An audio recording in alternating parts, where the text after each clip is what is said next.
Hi there, I'm Isabel Monroe, systems engineer at Gray Holdings, and I've been building their digital infrastructure for 7 years like some kind of caffeinated digital archaeologist.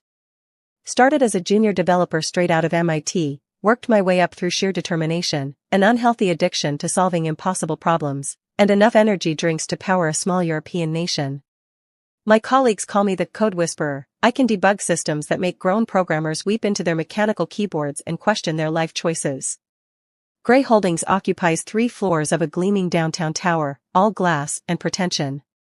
We're a mid-tier financial services company trying to punch above its weight class, like a scrappy boxer who talks a big game but keeps getting knocked down by bigger opponents.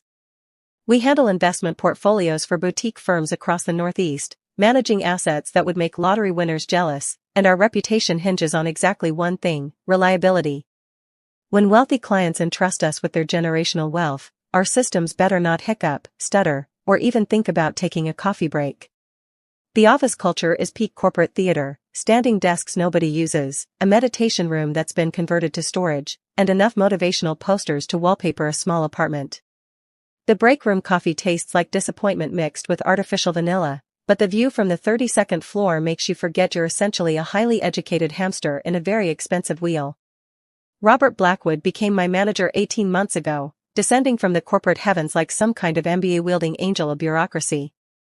Classic corporate climber, Wharton MBA that he mentions in every conversation, perfectly pressed suits that probably cost more than my monthly rent, and the emotional intelligence of a parking meter that's been unplugged for 6 months.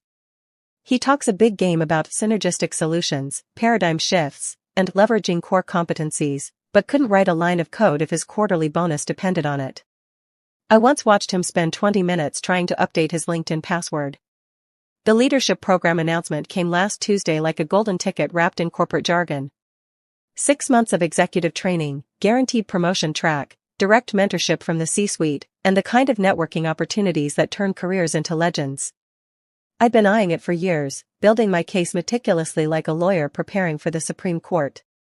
Every project delivered ahead of schedule, every crisis averted with the precision of a Swiss watchmaker, every system optimization that saved the company thousands while Robert took credit in quarterly reviews.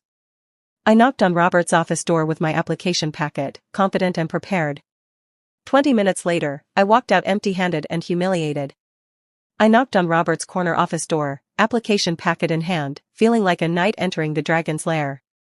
His office was a shrine to corporate indulgence: mahogany desk, walls plastered with accolades, and a skyline view worthy of a luxury ad.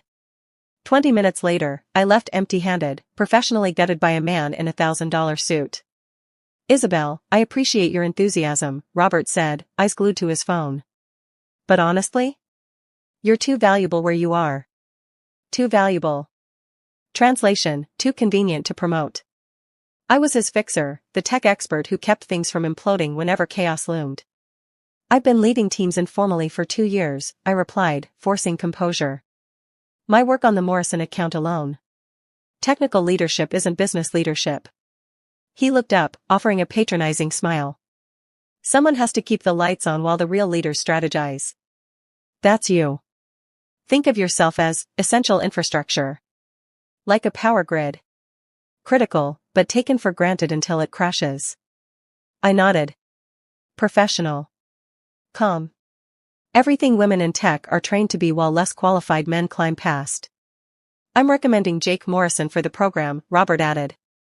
Fresh perspective. Someone not so entrenched. Jake. 6 months in the company. Frat bro charm, golf buddy, and zero clue how our systems actually worked. The kind of guy who called technical work simple and bragged about beer tastings more than certifications. Back at my desk, my worn cubicle, not a corner office, I sat in my familiar chair and did something I'd never done in 7 years at Gray Holdings. I started planning professional revenge. Not sabotage. Strategy. Precise, measured, and inevitable. I wasn't angry. Anger is loud, impulsive. This was colder, strategic patience. Documentation. Positioning. A slow, quiet build-up that would prove just how wrong Robert's judgment was. The walk back had felt like a funeral march for my belief in meritocracy. Past the cliched motivational posters, past colleagues who looked away with pity, and past the conference room where Robert probably spun his next HR optimization plan. At my desk, I stared at diagnostic monitors that most execs couldn't interpret if their lives depended on it. And in that silence, something clicked into place. That night, I stayed late under the pretense of routine maintenance, corporate code 4, quietly plotting my professional revenge as the cleaning crew vacuumed around me. After hours, the office took on a strange stillness, fluorescent lights buzzing, air vents whispering, and server LEDs blinking like fireflies in the dark. In truth, I was conducting a full-scale audit of our infrastructure, digging into system guts like a forensic expert investigating a suspicious death. If Robert wanted to keep me in the shadows while his golfing buddies climbed the ladder, fine. I was going to measure my true value, and how doomed they'd be without me. What I uncovered was horrifying. Our security protocols were a joke: outdated encryption, unpatched vulnerabilities flagged months ago, and admin passwords older than some interns. Robert had slashed IT security budgets to inflate his department's profit margins, ignoring my repeated warnings like swatting away flies. The authentication system? A ticking time bomb. A curious teenager with a laptop and a YouTube tutorial could waltz into our servers and help themselves to client data. We were guarding millions in assets with digital duct tape and hope. But being too valuable where you are comes with its perks. I knew these systems intimately, every process, every loophole, every weak point. I didn't just maintain the infrastructure, I was the infrastructure. My fingerprints were embedded in every core system. The architecture bent to my commands like an orchestra responding to its conductor. So I began to document. Methodically. Ruthlessly. Screenshots, server logs, archived emails where I raised alarms only to be brushed off with buzzwords like risk tolerance and budget optimization. I mapped the structure like a crime scene, card by card, until I could pinpoint exactly where and how it would all collapse. Not out of spite, but as proof. Sometimes, the only way to demonstrate your worth is to let others experience what happens without you. Not through sabotage, amateurs resort to that, but through natural consequence. Through the slow unraveling of a system built on neglect and arrogance. Thus began the education plan, my internal name for the blueprint that would show Gray Holdings just how irreplaceable I truly was. Every ignored alert, every reckless budget cut, every vulnerability I'd flagged, it was all preserved, time-stamped, and ready. This wasn't about vengeance. It was a scientific experiment. Hypothesis: Isabel Monroe is too valuable where she is. Method: withdraw her from the equation and observe. No loud resignation. No tantrums or ultimatums. Those could be dismissed as emotional reactions. What I planned was colder, undeniable proof, built on evidence, patterns, and consequences. If I was going to be treated like invisible support, I'd show exactly what happened when that support disappeared. Not to destroy, but to teach. Some lessons are only learned through failure. And some people only recognize your worth when you're no longer there to save them. The next morning, I reached out to Amy Chen in legal, one of the rare few at Gray Holdings who managed to succeed without losing her soul. We'd collaborated before during late-night compliance scrambles, where she translated my technical concerns into legal terms executives couldn't ignore. She actually listened when I talked about encryption and security protocols, a rarity. She scrolled through my audit over burnt breakroom coffee, her expression darkening with every page. Isabel, this is deeply concerning. Have you shown this to Robert? Multiple times. He says fixing it isn't cost-effective. Apparently, data breaches are cheaper than prevention. Amy's lawyer instincts kicked in. This is a liability nightmare. If there's a breach targeting client data. I know. I leaned back in the breakroom chair, both overpriced and ergonomically cruel. Let me ask you something hypothetical. If an employee repeatedly reported critical vulnerabilities through proper channels and was ignored, where would they stand legally if something catastrophic happened? She didn't blink. Hypothetically? Very strong position, especially with documentation. That kind of trail is litigation gold. Later that afternoon, Jake Morrison showed up at my desk, Robert's golden boy, fresh-pressed and clearly panicking. Hey Isabel, Robert said you might help me get up to speed on the core systems? Just, the basics? Of course, I said sweetly. Though these systems are highly complex, interdependent layers, legacy quirks, custom protocols. Took years to master. Right, but maybe you could write up a manual? I nearly laughed. 7 years of institutional knowledge, late-night crisis fixes, and critical insight, reduced to something he could skim between meetings. Jake, this isn't the kind of system you can learn from a PDF. It's more like brain surgery. Would you trust a neurosurgeon who trained on YouTube? His face fell. But if something happened to you, like if you left or got promoted. Something like what, Jake? I asked, curious. He hesitated, realizing he'd just admitted Robert had no succession plan. I almost felt bad for him. Almost. He wasn't dumb, just out of his depth and smart enough to know it. Don't worry, I said with a glacial smile. I'm not going anywhere. Robert said I'm too valuable where I am. Over the next few days, others followed. Alex from marketing dropped by asking about basic functionality, Code 4, teach me enough to bluff it. Ryan from sales wanted buzzwords for meetings. Even senior staff started poking around about system backups and documentation. It was like everyone had woken up to realize they lived on a volcano, and it was rumbling. Office dynamics shifted. Colleagues who'd seen me as the go-to fixer now approached with an edge of nervous respect. Robert's too valuable comment had spread, and the implication was clear: if someone as capable as me could be passed over, no one was safe. By Thursday, I'd completed my documentation with the obsessive precision of a medieval monk. Every vulnerability catalogued, every ignored warning timestamped, every budget cut traced to its inevitable consequence. I encrypted the files with military-grade algorithms and stored them in multiple secure locations, cloud backups, offline drives and safety deposit boxes, even a printed copy with my attorney. If Robert wanted to play corporate checkers, I was playing championship chess. Then came Friday morning. The leadership program announcement hit inboxes like a digital slap, glossy photos, buzzword bingo, and all 6 names spotlighted in bold font. Jake, of course, was front and center. Alongside 5 others I had trained, mentored, or dragged over the finish line when they couldn't tell a kernel panic from a coffee break. The email praised their fresh perspectives and innovative thinking, corporate code 4, safe, non-threatening, and politically connected. My phone lit up with a steady stream of WTF messages. The worst came from Tyler Brooks in HR. Isabel, I'm so sorry. You deserved this. Everyone knows it. Robert's making a huge mistake. That afternoon, Robert summoned me into his office, flanked by Jake, Alex from marketing, and Ryan from sales. All 3 looked like they'd rather be anywhere else. Isabel, Robert said, tone full of smug confidence, I need you to prepare a handover document.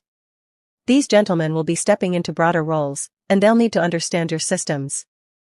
A handover document, I repeated, keeping my voice even as I marveled at his audacity. Succession planning. Cross-training. We can't have institutional knowledge locked up in one person's head. Everyone in the room knew how ridiculous that was. You can't transfer 7 years of intimate systems knowledge into a Google document. But Robert wanted to prove I was replaceable, like benching a star player just to prove a point. Of course, I said sweetly. Should I include detailed descriptions of the security vulnerabilities I've been reporting? The ones that could trigger federal investigations if breached? Robert's jaw clenched. Jake, Alex, and Ryan shifted uneasily. Just focus on operational procedures, he said tightly. Security is being addressed, through other channels. Translation, ignore the flaming wreckage and pretend everything's fine. Understood. I'll have documentation ready by Monday. Should I CC the board? They're always interested in risk management. Color drained from Robert's face like a printer running out of toner. That won't be necessary. Internal only. Of course. Internal only, I echoed, scribbling on my notepad in large, legible letters. Security issues excluded, per Robert's directive. That weekend, I created the most meticulously unhelpful documentation in corporate history. Dozens of pages of diagram-heavy fluff, protocol descriptions so dense they read like Sanskrit, and troubleshooting guides that would confuse even senior engineers. It was malicious compliance with the precision of a scalpel. Everything Robert asked for. Nothing he actually needed. The kind of document that impresses in boardrooms, and collapses in real-world use. Turning point/revelation. At exactly 11:47 a.m., our primary authentication server threw a tantrum. Error messages exploded across monitoring dashboards like digital fireworks. Nothing fatal, just enough instability to make the system feel like it had joined a union and gone on strike mid-shift. Users were randomly logged out, transactions delayed, and connections timed out like we'd resurrected dial-up from the dead. Jake appeared at my desk, wild-eyed and sweating like someone told him he was about to perform open-heart surgery using YouTube tutorials. Isabel, what's happening? Did the new protocols cause this? Is this about the handover doc? I'm investigating, I replied, calm as a bomb tech defusing live ordnance. The logs told a familiar story, cascading failures triggered by stress on outdated infrastructure. I'd seen this pattern before, dominoes tipping one by one because no one wanted to fix the first one properly. Can you fix it? Jake asked, desperation oozing from every pore. I'm working on it. But here's the thing, this wasn't a fluke. It was the inevitable result of running modern demands on antique code. I'd been screaming about this for months. Robert just preferred to bury those warnings in the circular filing cabinet under his desk.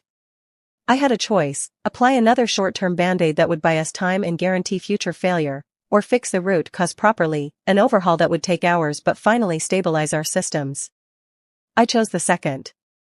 Robert stormed over like a man late to his own downfall. How long will this take? He barked.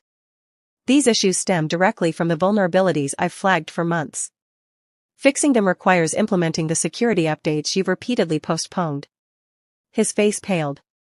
We don't have time for that. Just patch it. Get it working. I can patch it, I said mildly, but the system will still be vulnerable. Do whatever it takes. Now. Understood. Then I got to work, not on the patch he expected, but on the comprehensive security upgrades he'd stonewalled for a year. No more duct tape. No more magical thinking. Just actual, lasting repairs. While I worked, I sent a meticulously worded email to Amy Chen in legal. Prior request for security documentation, attached is the full audit. Today's system instability highlights the precise vulnerabilities previously flagged. I'm initiating corrective actions now. Please retain this for compliance and regulatory reference. Clear. Professional. Legally bulletproof. Robert wanted plausible deniability. I gave him documented accountability. Our newly enhanced intrusion detection system, quietly upgraded during Monday's maintenance with the stealth of a cyber ninja, lit up like a paranoid Christmas tree. A sophisticated attack was underway, targeting the exact vulnerabilities I'd been flagging for months. Not some amateur playing hacker, this was professional, coordinated, and precise. My phone detonated with calls and notifications. Robert. Jake. Amy. Tyler from HR. Even the CEO, who probably hadn't seen 3 a.m. since college. But I was already in the office, sipping industrial-strength coffee and watching the breach unfold like I'd scripted it, which, in a way, I had. Robert burst into the server room in yesterday's clothes, his usually perfect hair disheveled and tie half removed. We're under attack, he gasped. Client data, our reputation, everything's at risk. Already contained, I said, calm as ever. The upgrades I deployed yesterday neutralized the breach within minutes. No data was accessed. We're secure. The relief on his face was immediate and pathetic. But you need to understand, I continued, the attack exploited the same vulnerabilities I've documented for 8 months. If I hadn't implemented those changes yesterday, this would have been catastrophic. You saved us? He asked, like someone experiencing his first real consequence. No, I said. My ignored documentation saved us. The non-essential upgrades you kept postponing saved us. The leadership you overlooked just prevented a disaster. Jake stumbled in 20 minutes later, looking like he'd lost a fight with a hedge and then been asked to teach quantum physics. What's going on? Are we safe? Should I call someone? We're fine, I said, eyes still on the forensic logs. But we'll be initiating mandatory reporting. Amy's prepping the documentation now. We'll need a full post-incident audit. Robert turned a shade paler. He understood the fallout. A full-blown federal audit would expose every cut corner, every silenced warning, every prioritization of optics over infrastructure. Maybe we don't need to make this a huge deal, he began. Robert, I interrupted, this was an attempted breach of federally protected financial data. This isn't optional. It's criminal. It's reportable. And pretending otherwise only deepens the liability. There was no spin, no metaphorical rug large enough to sweep this under. The breach had triggered the legal and regulatory machinery, and any cover-up attempt would bury him and the company faster than the attack itself. Jake stood frozen. Leadership potential meant nothing in a crisis. Alex and Ryan arrived shortly after, clearly summoned more as witnesses than contributors. When the CEO arrived with Amy and 2 board members, the mood in the server room crystallized into courtroom tension. Margaret Steinberg, the board chair, looked like she'd seen this kind of fire before, and usually let people burn. Thomas Chen, all strategic calculation, quietly observed. I walked them through the incident with forensic clarity, the source, the vector, the countermeasures I'd deployed, and how narrowly we'd avoided disaster. Ms. Monroe, the CEO said finally, your expertise just saved this company. Thank you. Of course, I said. Though I have to note, this attack only succeeded because critical updates were delayed for months. It was preventable. Silence fell. All eyes turned to Robert, whose face had migrated from pale to green. No one said a word. They didn't have to. The investigation took 3 weeks. Amy's legal review was thorough and damning, months of documented security warnings ignored, budgets cut against technical recommendations, and a culture that prioritized short-term profits over system integrity. Robert was quietly reassigned to a special projects role with no direct reports. Jake Morrison withdrew from the leadership program, realizing he was completely unprepared for the responsibility. On a Friday afternoon, the CEO called me into his office. Isabel, I want to personally apologize for how you've been treated. Your expertise and dedication prevented what could have been a company-ending disaster. Thank you, sir. I'm offering you Robert's position as Director of Systems and Security, along with immediate enrollment in our leadership program. Your starting salary will reflect the value you bring to this organization. I smiled, thinking about that conversation 4 days ago. Too valuable where I was, indeed. I accept, with one condition. I want full authority over security budgets and protocols. No more cutting corners to boost departmental profits. Done. As I cleaned out my old desk, Tyler from HR stopped by. Isabel, how did you know that attack was coming? I looked up from packing my belongings. I didn't know when it would happen, Tyler. I just knew it would happen. The vulnerabilities were there, documented, and ignored. It was only a matter of time. But the timing. Sometimes the best way to prove your worth isn't to prevent a crisis. Sometimes it's to be indispensable when the crisis arrives. He stared at me for a moment, then shook his head with admiration. Remind me never to underestimate you. Don't worry, I said, shouldering my laptop bag. I'm too valuable where I am now. The irony wasn't lost on either of us. Sometimes being too valuable exactly where you are means making sure everyone else realizes it too. And sometimes, the best revenge is simply being excellent at what you do when people finally understand how much they need you. Gray Holdings learned that lesson the expensive way. But they learned it.